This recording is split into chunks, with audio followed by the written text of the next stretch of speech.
How good's your memory? Let's try a few quick questions to see how well you can remember some simple facts. In 1984, Bruce Springsteen's Born in the USA was a massive hit, reaching #1 on charts around the world.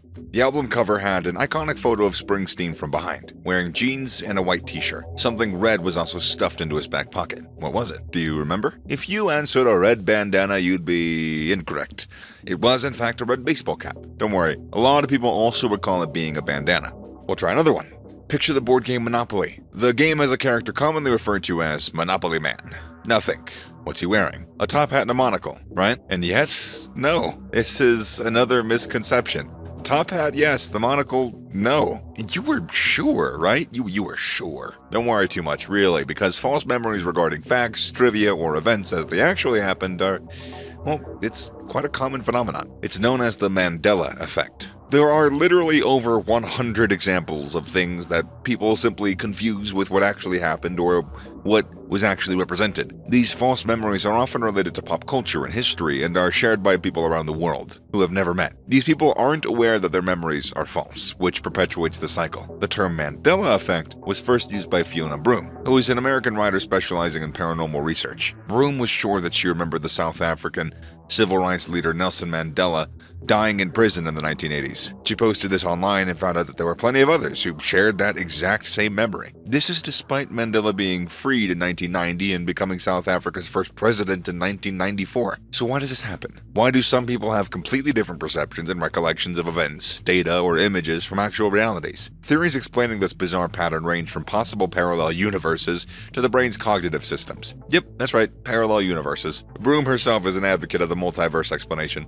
This is what makes science fiction fans salivate. A multiverse is the idea that the life that you've been living is one of a number of possible realities. Not convinced? Well, to all the skeptics out there, let's hear it out. The parallel universe theory is based on quantum mechanics. Don't worry, you don't have to be a Nobel Prize physicist to understand it. It goes a little something like this. Quantum mechanics is basically about the likelihood of tiny particles doing something. For example, if you fire a tiny particle at a wall, it might bounce off, or it could go through it. The math of quantum mechanics tells us which is more likely. However, it doesn't say only one of these events would happen. Quantum mechanics says that we would only see one of these things. Both could take place. So, in our universe, these particles would go through the wall, and in another parallel universe, the particle might bounce off. Make sense? Different universes with different outcomes. Mandela is released from prison, or Mandela dies in prison. The only problem with this theory is that there's no way to test it. If such a parallel universe did exist, we'd certainly never be able to interact with it to find out. So, as exciting as it might be for some time, a multiverse causing the Mandela effect is damned hard to prove. Best instead to look towards neuroscience and focus on the actual mechanics and processes of brain's memory. Evidence suggests that there are a number of factors that can lead to these false memories. Our memory is created by a network of neurons that run through the brain. When we remember something, it's stored for the long term in the prefrontal cortex. However, everybody has their own unique way of storing memories, semantically. If we perceive two things to be similar in meaning or context, our memories will store them adjacently. Many people see posh-looking rich man on the Monopoly board. He's wearing a top hat, so we associate that with wealth. In popular culture, monocles are also represented as the eyewear of the affluent. Both images are stored together, and when some people retrieve their memory of the Monopoly man, the top hat and the monocle are often intertwined. Springsteen is renowned for wearing a red bandana on stage. We recall that there was something red stuffed into his back pocket. It's not a big leap for a lot of people to recall it being a bandana instead of an actual baseball cap, which explains a lot of false memories. Here's another example. Most Americans learned about the United States presidents from an early age. Most also learned that Alexander Hamilton was not a president. These snippets of data relating to presidents are most likely stored in memory together. As a result, when some people attempt to recall past presidents, Hamilton's name sometimes comes up. This is even more common because his face is on the $10 bill, making Hamilton and Benjamin Franklin the only non-presidents in the US currency. Another cause of false memories is confabulation.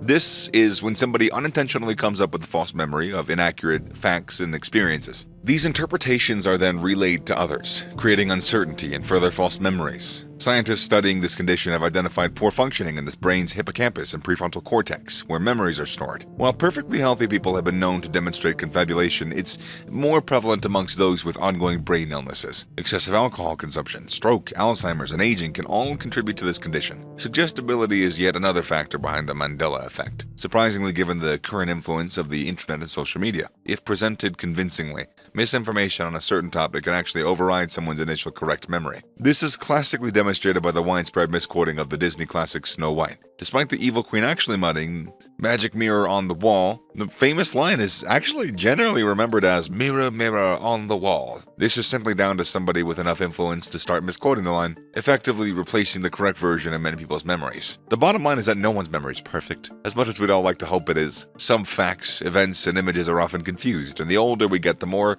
likely it is to happen. Remember the gist of something being inundated with constant streams of new data being uploaded to our memory throughout our lives?